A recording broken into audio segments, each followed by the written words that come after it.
Hello and welcome to the trap only run that I'm doing. I should start off by saying I've done this opening so many times that I'm almost on autopilot every time I do it. It's kind of the same routine over and over and over. Just complete the challenges as fast as possible so I can get to the trader, get my 4 skill points, and then get to the trader and start work. Based on the different random seeds of where you start and what's available, things kind of differ and change, but it's generally the same.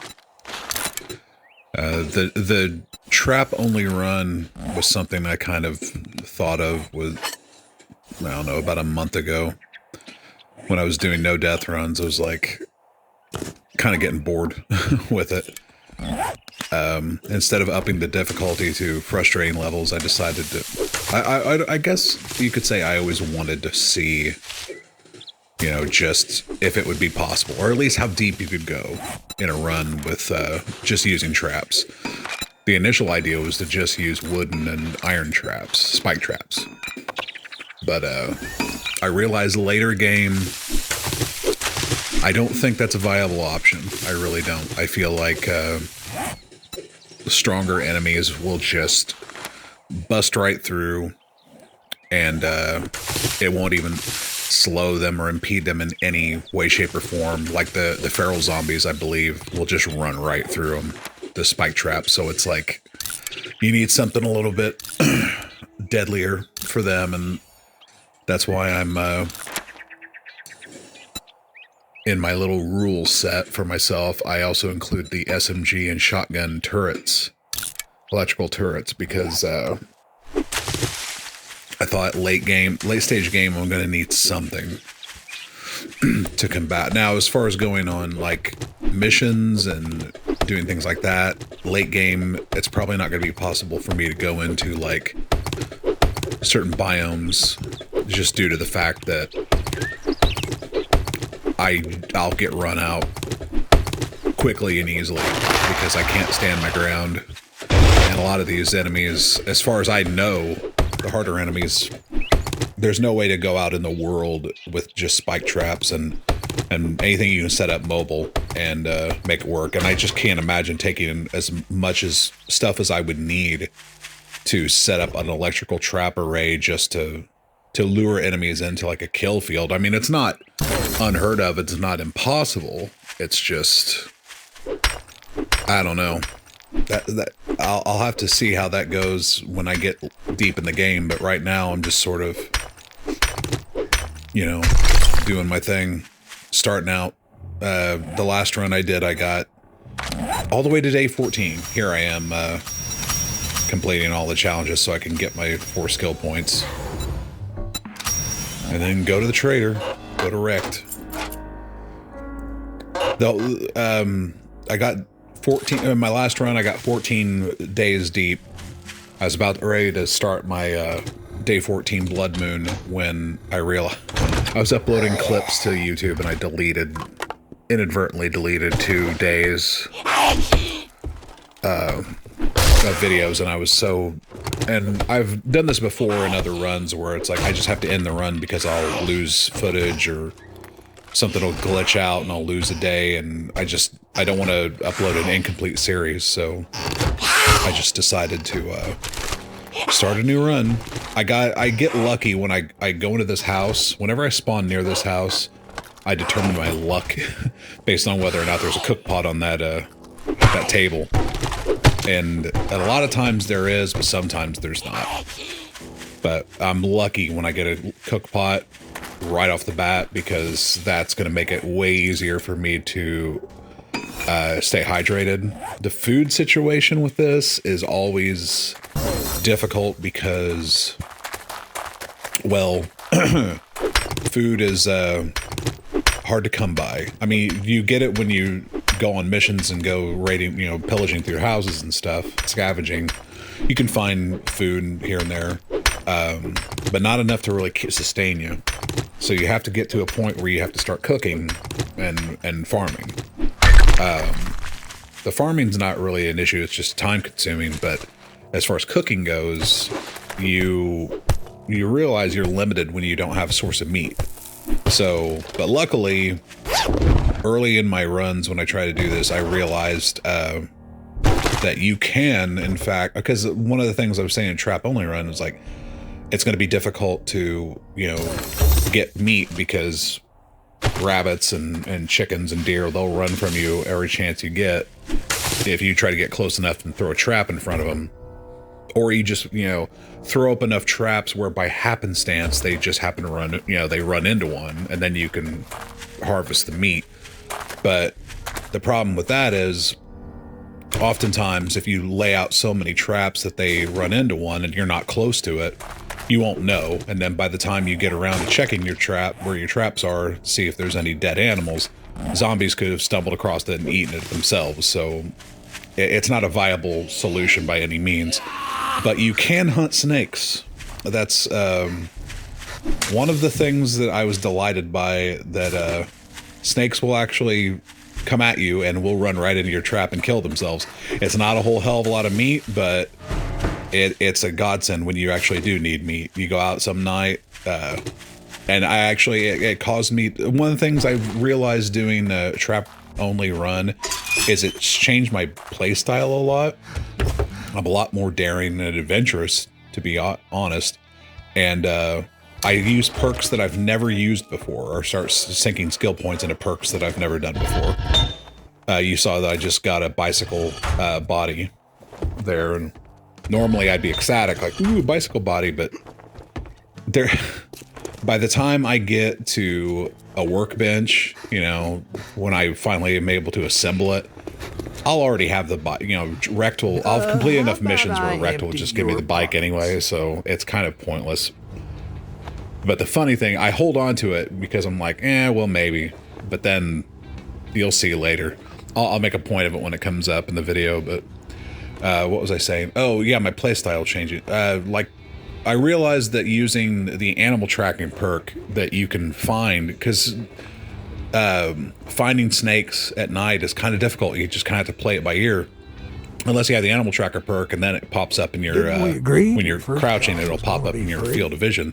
Damn. Or on your compass. And I'm like, oh, that makes hunting snakes so much easier. And you absolutely have to go out at night and start hunting snakes if you're going to do this kind of run, because you need that meat. And that was a godsend.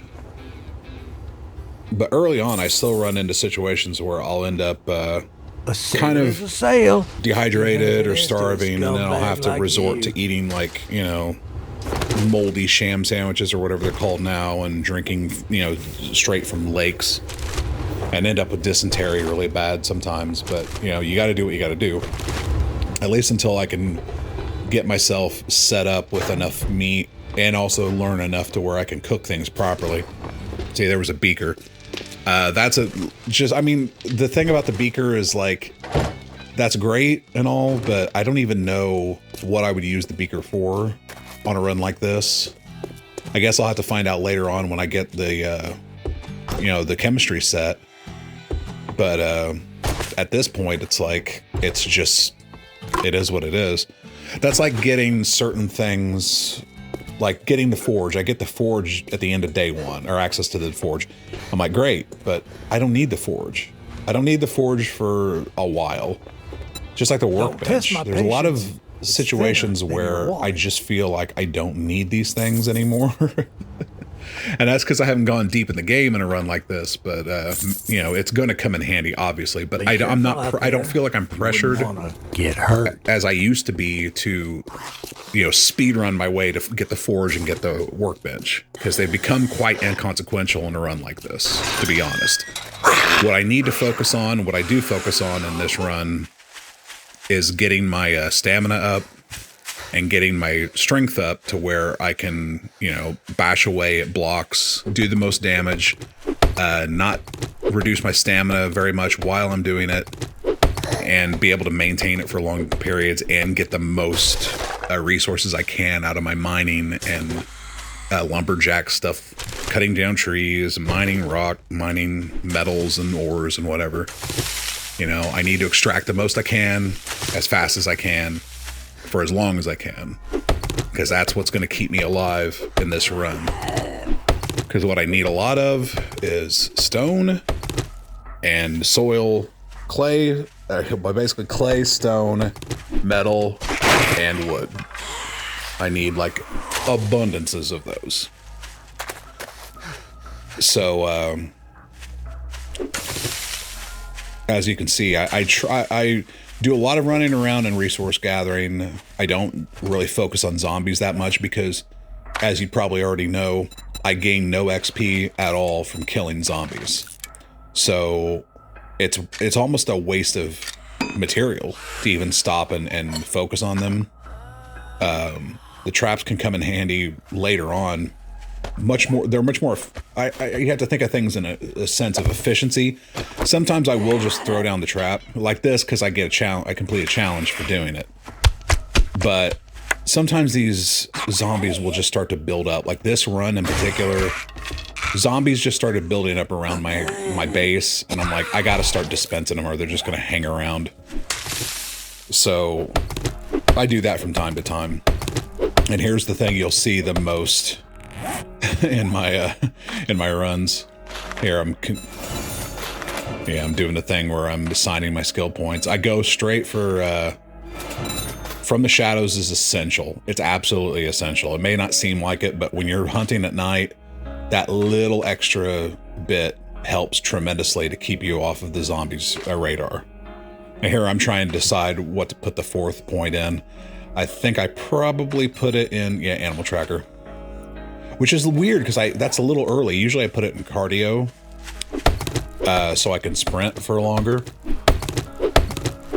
But Miner 69er and Motherload are essential. Those are like the first two that I always assign because I absolutely need to start getting resources fast and heavy, like right off the bat. I was getting into a point where I was putting all 4 points into that. Miner 69er, Motherload, upping my strength 1, and then doing either another point into Miner 69er or Motherload. But then I realized when I get to night, I'm really struggling if I didn't get any more skill points by the time night rolls around. I'm really struggling because I really need to have animal tracker, and I definitely need to have in the shadows or from the shadows or whichever it is.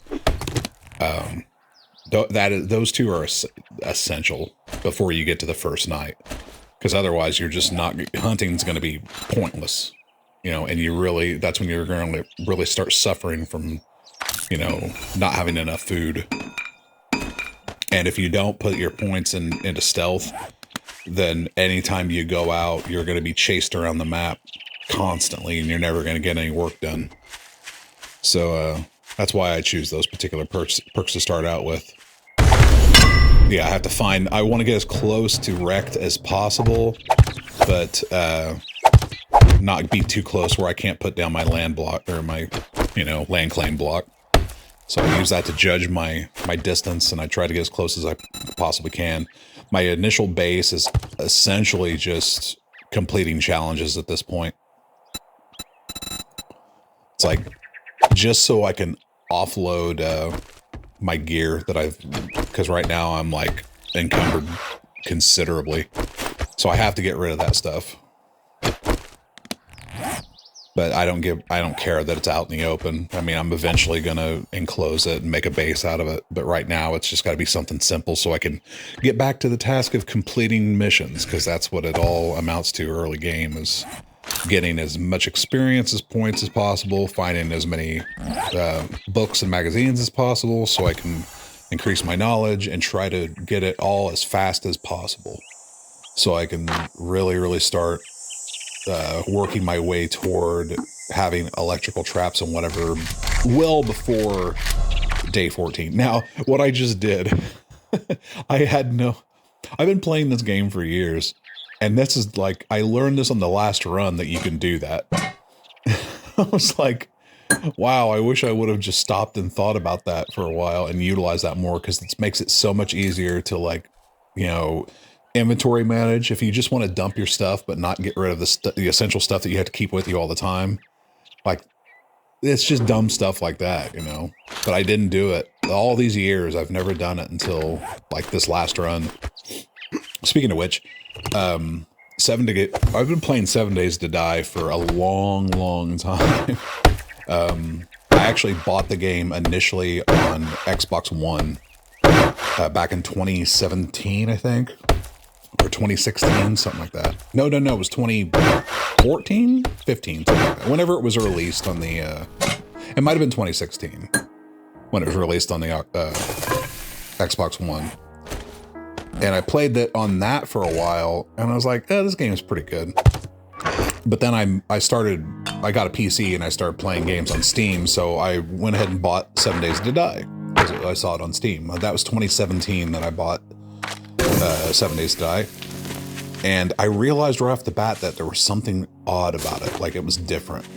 Like I wasn't prepared for that, because I didn't realize up to that point that Fun Pimps or whoever did not update the console games. They were only doing updates to the PC version, and the PC version had radically changed from the version that I knew, you know, which was the initial release of the game.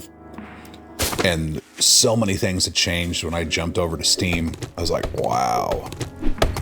And it took me a while. I found the game to be much harder. The survival aspect of it was amped up incredibly. Which is one of those things I could say, like, after all these years, I accidentally hit that zombie with the axe, because I don't want to do that. I try not to do that, but sometimes if I'm whacking away on something and they walk up, they're going to get hit. But, like, I can't, if I ended the run there, like, God, I'd be ending runs left and right. But, what was I saying? The first time I played 7 Days to Die on Steam, it's like the survival aspect was amped up considerably, and I noticed that in later iterations, they've gotten rid of the survival aspect more and more with every release that came after. And it's getting back to its original, almost arcadey like roots. Instead of its hardcore survival aspect, because there used to be points where you had to craft your own, like, you know, jars. You had to get glass and whatever, and craft all the bottles and all the jars that you put water in. And you used to be able to gather up snowballs and then put those in the jars and have water. I was like, you know, and once they did away with all those mechanics, it's like everything just felt cheap and arcadey again. But I was like, where the hell do you get water? And then I found out about the dew collector. And the last iteration before 1.0, when the only way you could build the dew collector was completing missions for the trader, which I felt was a little constricted. I was very, very upset with that aspect of it, because I was like, they're pretty much forcing you at this point. I mean, they already changed it, the game enough to where they're forcing you to collect those books and magazines. Because back in the early days, it was just books, just gave you perk benefits and different things like that. It wasn't as robust as it's become now, because it wasn't the basis of your skill increase as it is now. But once they changed over to that, I thought, well, now they're just really making it to where you have to go explore, which I guess, you know, in retrospect, I don't mind. I actually appreciate that, because too often it was easy to just kind of camp out and never leave a certain position and just keep working at your skills and working at your skills. The next thing you know, you're like, you know, you can do whatever. I always get the pipe baton bundle here so I can get the robotics book. If you want a job from me, all the other stuff, it's like, it's pointless. I mean, I'm just wasting money at that point. Or wasting a choice, at least with the robotics. Even though I can't use the robotics turret, the robotic turrets. You want to guarantee? So maybe it's just a waste all around. Try sham. I should say that my rule set. I've decided that robotic turrets are considered weapons, so I can't use them in this run. So it really, I may change that if I get really deep into the run, but I just think that anything that could be carried around and used as a weapon should be considered a weapon or a tool. you know, and not a trap. A trap is something I feel like you have to place, and zombies have to walk into it. Now, the turrets can function as that. I just wanted to... Oh, that was the other thing I forgot to mention. Environmental kills. Like, if that to me is like, it takes a lot of time to do that. So if you're going to take the time to set it up to where you drop a tree on a zombie, that shouldn't be, you should be penalized for that. I feel like environmental kills are a-okay for this type of run. It's mostly traps, environmental kills, things like that. What else? Oh yeah. So yeah, I've been playing 7 Days to Die on PC since 2017, so that's like, what, 7 years now? 7 years. 7 Days to Die. So I've played it a lot. I've got a lot of hours in, but not so much until I started trying to do these weird no-death, trap-only run things, where I've been just putting in a lot of hours. So this opening section of the game, I've got down cold.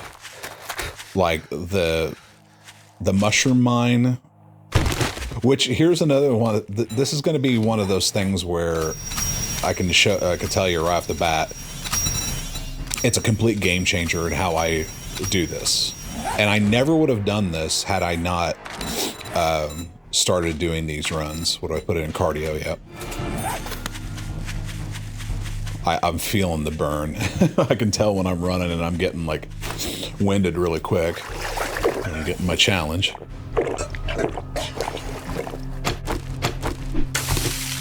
But back before I started doing the trap only run, I would do this this particular, I don't know if it's a POI, this particular mission. I would do it a very specific way, and I'd always invoke stealth. Stealth is always like my go-to when I'd play this game. So I would just creep through the mine, you know, and have my bow and arrow, try to get, you know, stealth kills when zombies are either asleep or unprepared or whatever, so I could get my whatever the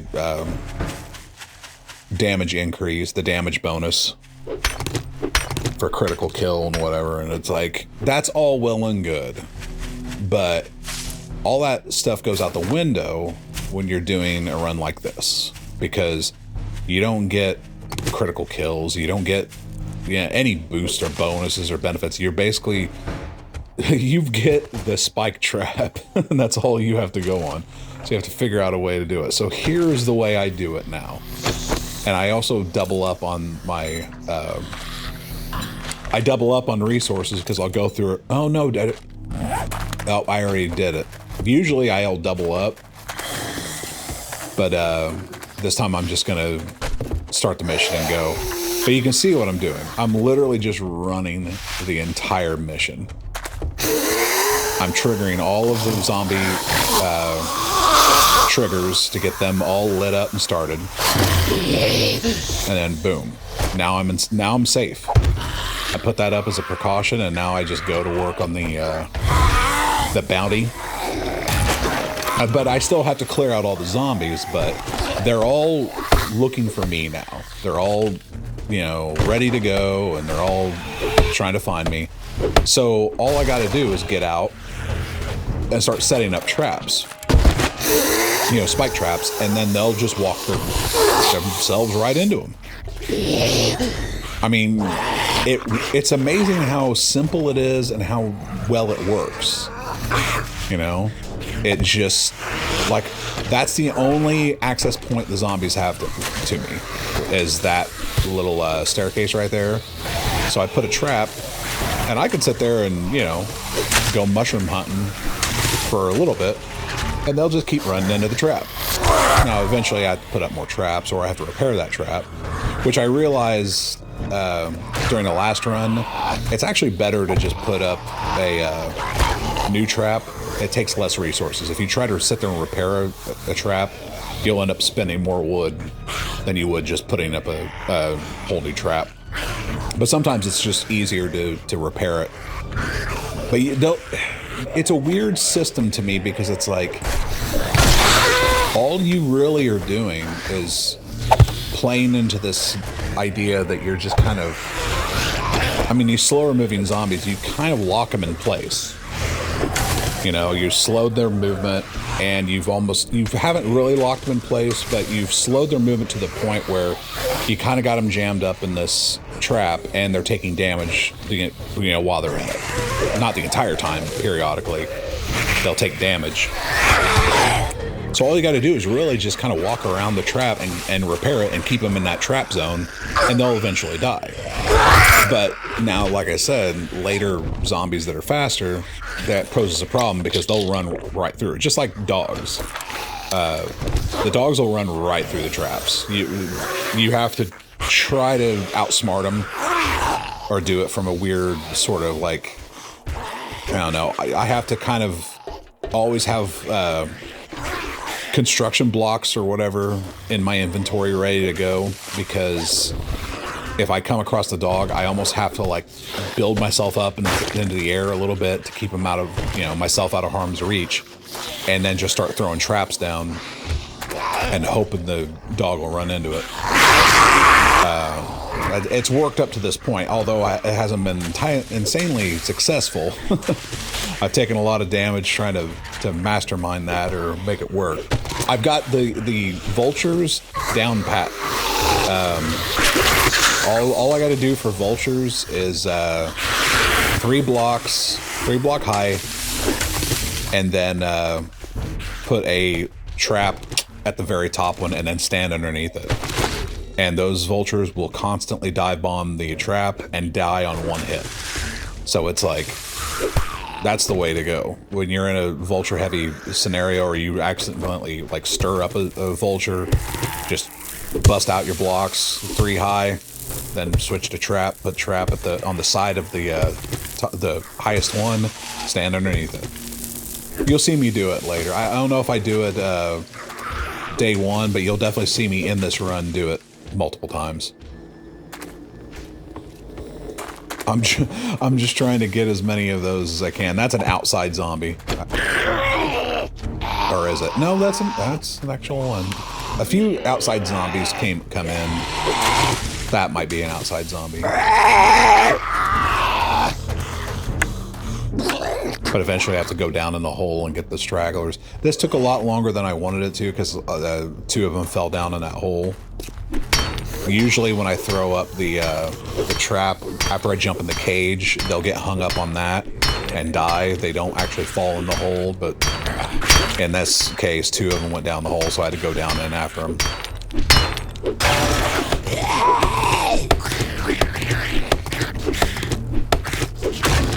Yeah, this whole opening is so...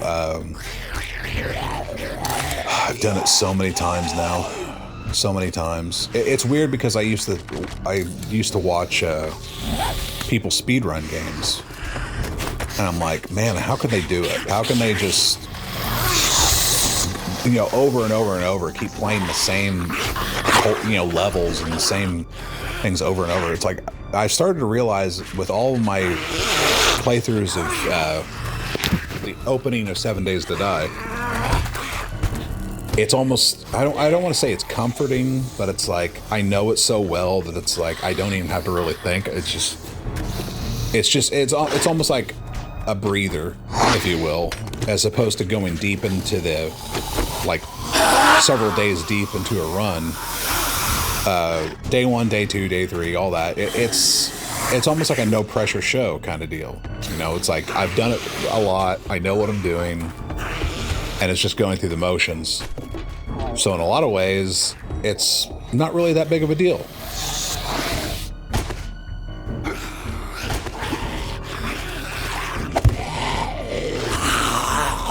I feel like I've been talking this entire time.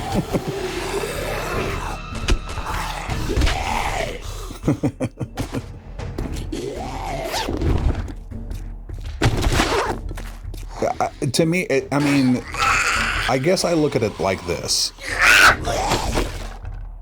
If I was in here without traps, what would I be doing? I'd be bashing them I would be knifing them, trying to hit them with the arrow, you know, things like, or spear or whatever. And it's like, I'm putting myself in harm's way in order to get damage on them, as opposed to just, I throw down trap and then I dance around the trap. I'm mobile, I'm keeping my distance, they're running into it, they're getting slowed down. I mean, if anything, this is, to me, the most viable early game solution to dealing with zombies. I mean, it's changed my entire perspective on playing 7 Days to Die. It's like, everything was a struggle before, and now it's like, it's just so simple. If I actually did a run where I took the blinders off and I just started using weapons as well, I'd probably still do trap only in the beginning, just because it's so simple and it's so effective. Now, obviously, if I got the Blood Moon, for the first, if I actually allowed myself to use weapons, at least until day 21, I could probably get away with just an elevated catwalk base and a knife. And then the rest of it would be traps. I could do just that. Spike traps and the bone knife. And that might be my spike traps and bone knife. That would be another interesting challenge. But that's kind of where I'm hung up now. And you'll see it. I'm going to try something different on this run. My last run, I was experimenting with a raid base, and I feel like I was just putting way too much into it for what I needed. And I never got to test it out on the 14th day due to Holy my shit. stupid mistake. Great. Here you go. But don't spend it all in one place. I realized money on this time, or run, you like, just here to piss I'm me going to off? try to do, I want to do you're going to see me sell a lot of stuff that'll probably make a lot of people like go crazy. I sell all ammunition, any weapons, any like kits or you know, parts for weapons, you know, adrenaline, things like that. I'll sell it all because I don't use it early game. And the weapons I'm not going to be using at all, so they're gone. Like, weapons and ammo are gone as soon as I get them. There's no point in me holding on to any of that stuff. And the only reason I collect a lot of feathers. I'll try to sell as many of those as I can too. I only collect that stuff as I'm out in the field because I want the eggs, because I want to try to get as many books as I can to start making bacon and eggs. And by that time I'll have, like, you know, at least 3 dozen eggs. So I can usually craft about 20 or 30 bacon and eggs once I get to that point. See, now I've already got the forge, but it's pointless. And I don't even build the forge day 1, and I may not even build the forge. I don't even think I build the forge day 2. I've stopped after day 3 so I can start editing this stuff down, because like on my previous run, I stated that I don't have enough space on my hard drive to do like huge amounts of hours of doing this, because my hard drive isn't big enough for these file sizes. So what I need to do is do like 2 to 3 hours or 3 days, and then stop and then edit it down and upload it to YouTube. Or at least edit it down, because the file size between the edited version and the from the raw version is pretty significant too, the difference. So I at the very least need to do that before moving on.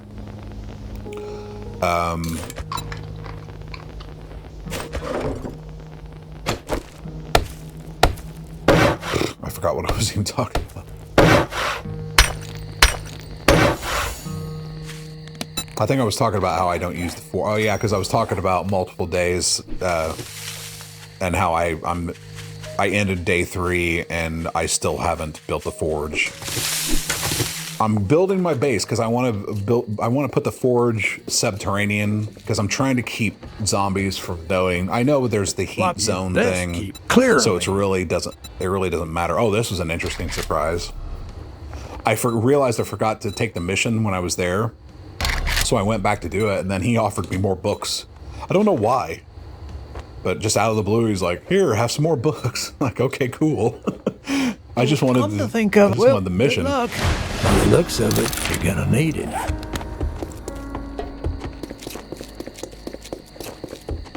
Sometimes things like that happen with the trader. I can't explain why. The interesting, basically what I'm trying to do in the first like few days is speed run to the bicycle, because once I get the bicycle, it makes, you know, gathering resources, getting them back and forth the missions so much easier, and I don't have to worry about encumbrance because I can just hop on the bike and pedal my way back to base. But oftentimes it ends up having to do this run. And it works for the most part. I mean, I get it done. Now it's pretty late in the day, and I'm running out to a mission. The funny thing is, I'm thinking the whole time I'm running to it, because I'm 500 meters away, and I'm here. I'm chopping down a tree because I'm like, I'm not gonna do the mission. I'm just gonna get in the vicinity, and then I'm gonna hunt snakes all night, and then I'll do the mission first thing in the morning. Well, I get there with enough time, and I'm like, you know what? I think I don't do the mission, because that's one of those things where it's like, once you commit to the mission, you can screw yourself pretty, you know, royally, because now you've trapped yourself in a tiny little area. Because if you leave the mission area, then the mission's forfeited. So to not forfeit the mission because of, you know, I started it at night and there's too many zombies chasing me now, I don't start missions at night. However, I did run, I'm able to run the entire mission area and gather up resources, and then so basically I did do as I said. I start the mission in the morning, but I already go through the area tonight before night falls, just to get some added resources. Oh, going up in there, it's gonna be interesting. I haven't even thought about trying the traps in the bear. Now, I have gone up there in the past in regular runs and thrown traps up and let the bear run into it, so it's not like it's not possible. It's just that being my only solutions, kind of, I don't know. But the cabinet store on the other side of the street, you'd think, well, there's no possible way you can run that trap only. Yes, I did it last run. I actually surprised myself with what I was able to accomplish, like trap only, this past run. Actually, I did the building across the street from that, the hardware store. That has the dogs in the back,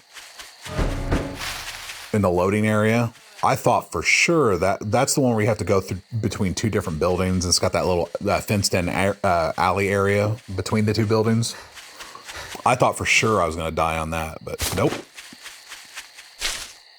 See, I'm thinking about it. At 20, I'm like, I got plenty of time.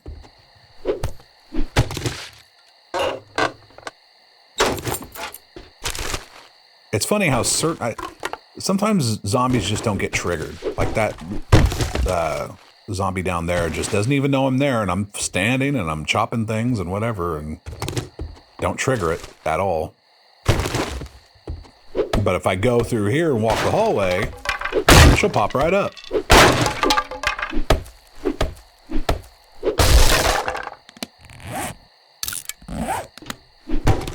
That was a mistake. See? I don't know what the difference was. Maybe the floor is lava kind of deal.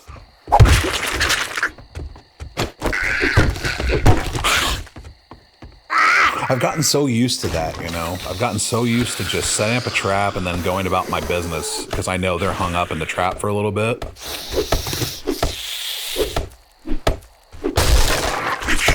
I keep hearing a zombie nearby. I don't know if it's outside or inside. That's the one thing I don't like about the sound design of this game. Zombies just sound like they're right like next to your ear, and they're actually outside of the building, but they sound like they're right next to you. It's disoriented. It's just like being at night, and then there's those stupid spooky music cues and whatever. It's like, why do they do that? It's like, I need to know if zombies are, you know, out and about, or if they've spotted me or now chasing me, and then I get this music stinger like, dun-dun. Like, I don't need that. I don't want that. I guess I could turn the music off, but I don't know.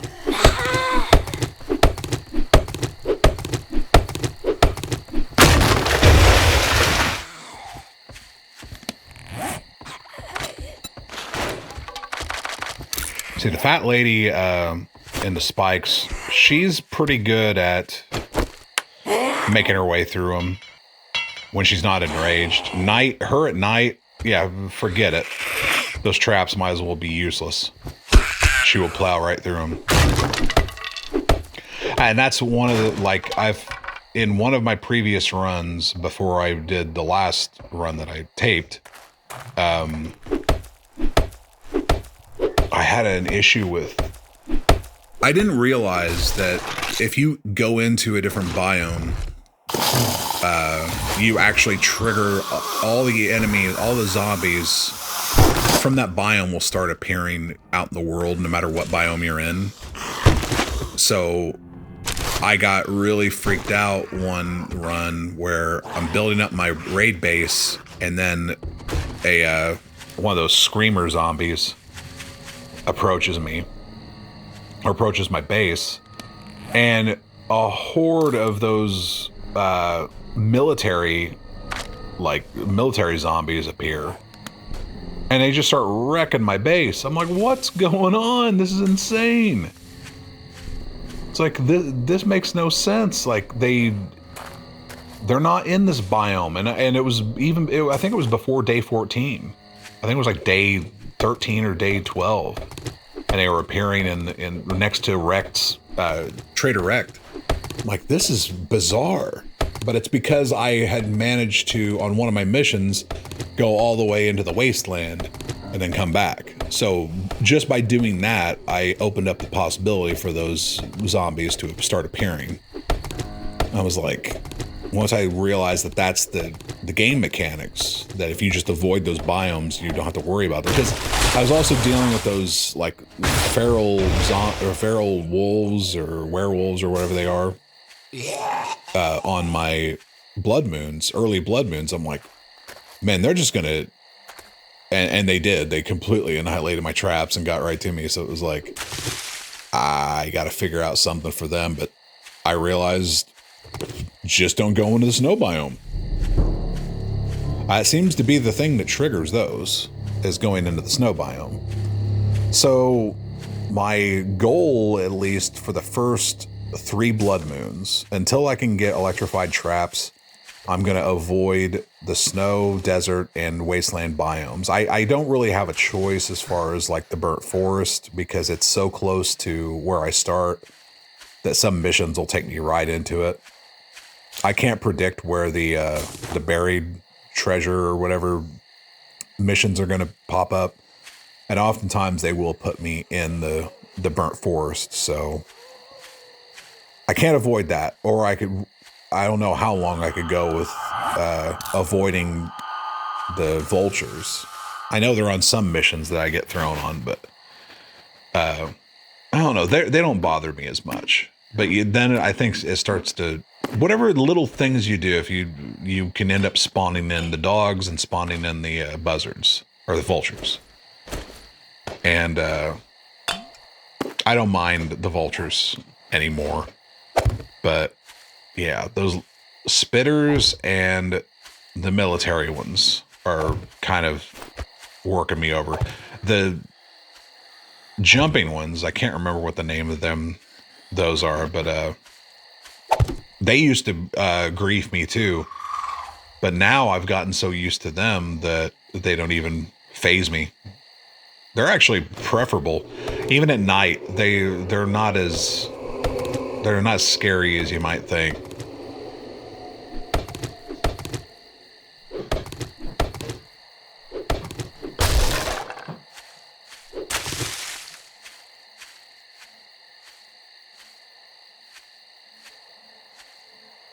I'm weighing the options on venturing out to look for snakes or sticking near the mission.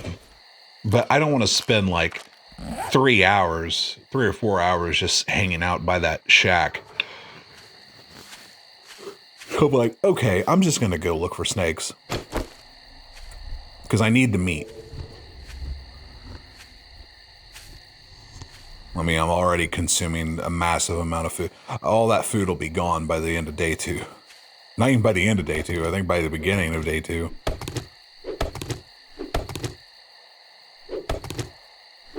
Trying not to stir any zombies.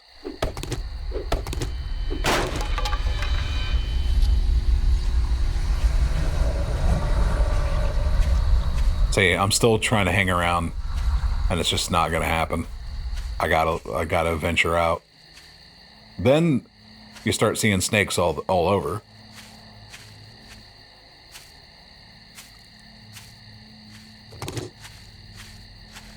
But even though, I mean, it's almost like I'm just collecting it to collect it. Like when I hunt snakes early on, like day 1, day 2, I'm just gathering up meat. I don't use it or cook it because it's if you cook charred meat, then you're just wasting it. I don't even understand the point of charred meat other than to be a frustration, because it doesn't really replenish your health. It doesn't replenish you for anything. And in anything, it's more of a detriment because then it speeds up your hydration need. Like it just depletes your water. And so I'm like, why would anyone ever think about doing charred meat? So I just I put it on ice, so to speak, and leave it in my storage box until I can get recipes for either grilled steak or grilled meat or whatever.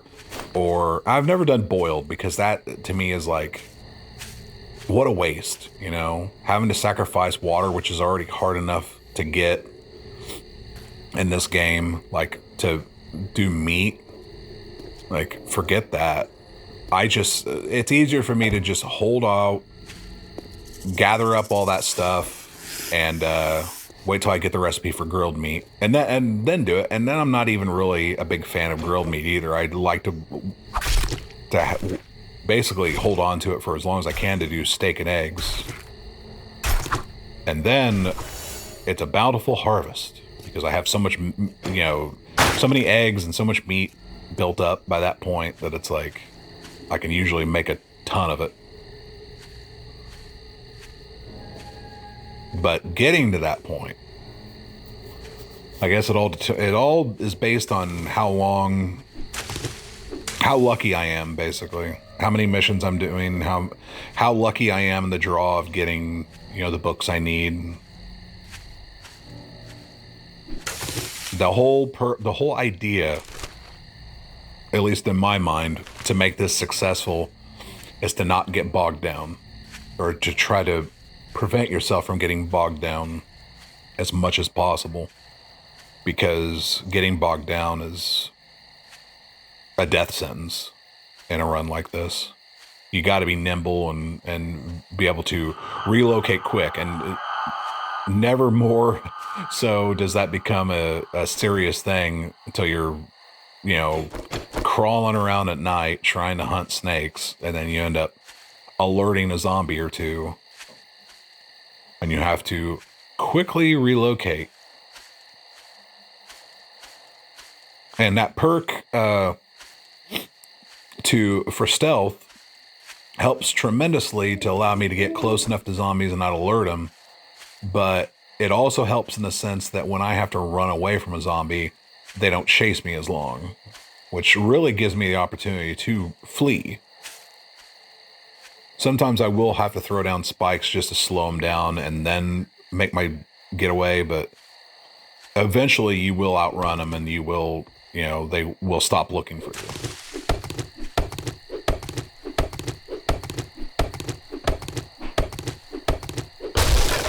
Scanning the horizon while I take that down. Scanning the horizon more for snakes coming up on my compass than zombies.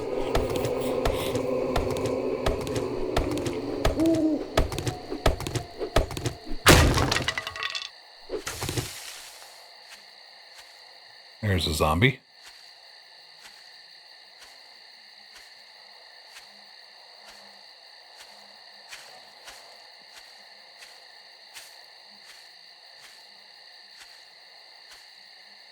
I know I'm going to do this. There's a zombie right in front of me. I don't even think I saw him. Yep, there I saw him. I think there's going to come a point in time when I get so tired of crawling around at night that I'm just going to forego it and just run around. My fear of getting chased down by zombies will be nil. That's why I love the animal tracker perk, because it would just be like a shot in the dark. That'd be running around, and I'd have to listen to the snake sounds and then just kind of search the area where I could find them. It's like, it's so much more efficient and easier to have those indicators come up on the compass, and then for, you know, their actual symbol to appear on the map to let you know exactly where they're at. It's so great. Oh.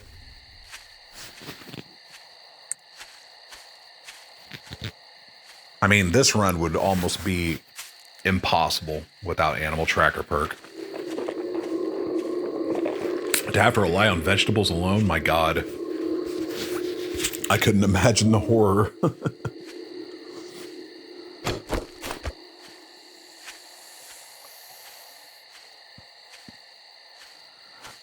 The downside to a lot of this, especially the hunting, is that if you're anywhere close to a zombie, and this has happened to me, you throw your trap down, the snake runs into it, a zombie is close to you, will immediately run up and start trying to eat that snake. Sometimes the trap will kill it, but it'll devour enough of the snake to where you won't get all your meat out of it.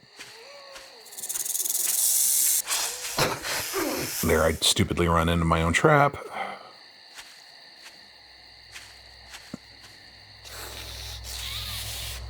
See another snake. I keep hearing a zombie, so I don't want to start until I'm sure, because I feel like once I start cutting into it is when the zombie's going to run up and try to eat it. So that's what I mean. It's like, it's a bountiful harvest at night, going out and finding these snakes.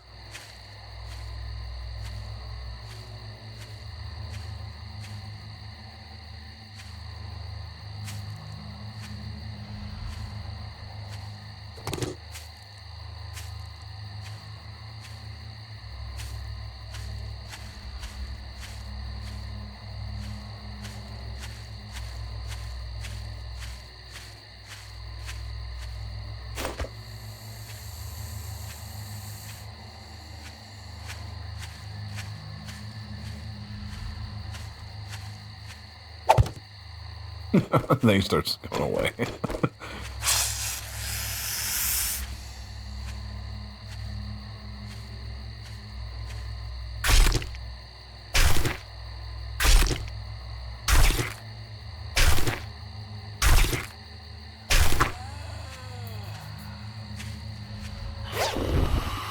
Yep.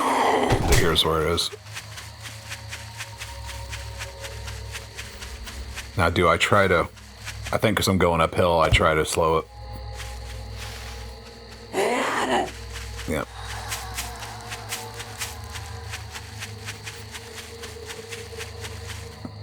Yeah, I could have run further because I had plenty of stamina. But I just wanted to see how far I could get before they lose interest. And that's how far. I mean, really, that perk, that Into the Shadows or whatever perk, is worth its weight in gold. That's why I always choose it, you know, right off the bat. Because when it comes to nighttime, it's like, it's a godsend. And it's weird because the first point does, like, heavy, it pays heavy dividends.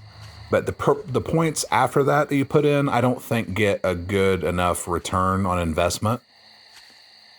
I just don't see it. Like, the more points you put in, it's not like you... Now, in previous iterations of the game, you could get to your stealth up so high, like max level or 1 point away from max level stealth into the shadows or into whatever the hell it's called.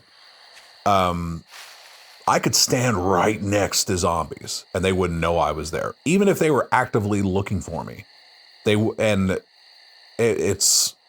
That's which reminds me, one of the other aspects of this game they took away that I'm not complaining about is the contrast, the forced dark contrast thing where they changed the contrast of the overall game to make it where it's so dark that you have to use light.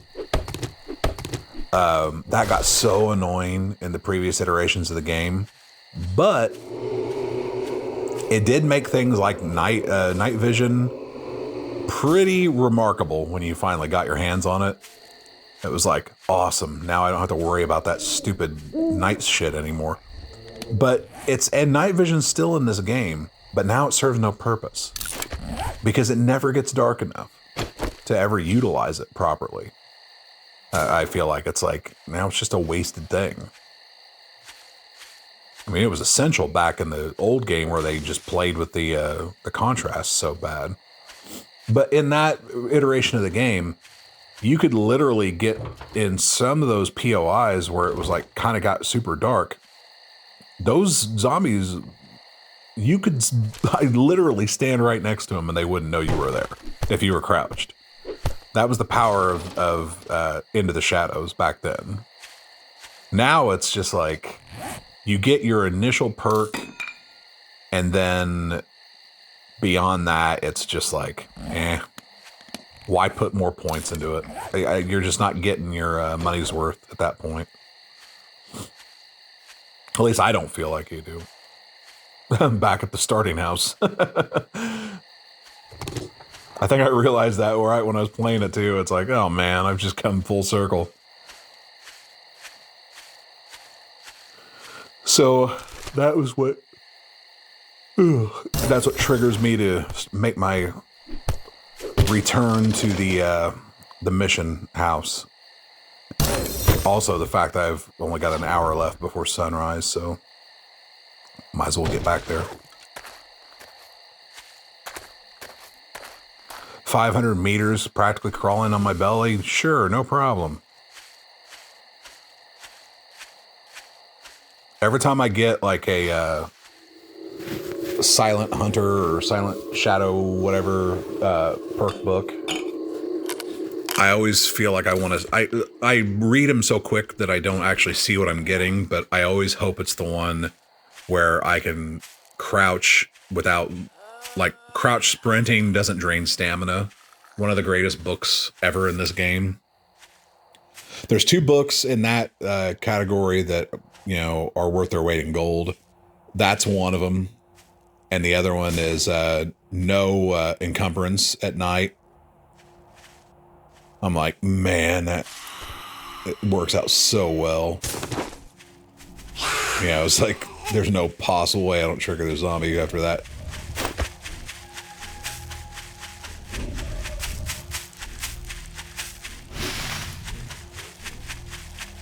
See, I ran too far now. I was going to turn around and do it, but yeah, I already blew past him. But that's what I mean. Like, and I'm not running light here. Like, I'm just literally maxed out as far as my carry capacity goes. So I'm not encumbered, but I am maxed out, and I can still outrun zombies at night. So you can run pretty fast. I think that's something that they've kind of changed in the games in later iterations too. I don't remember being able to run this fast in earlier versions of the game. But I like it. But in a lot of cases, it's like, it kind of trivializes the game. Like, I'm like one step away from playing a pacifist run.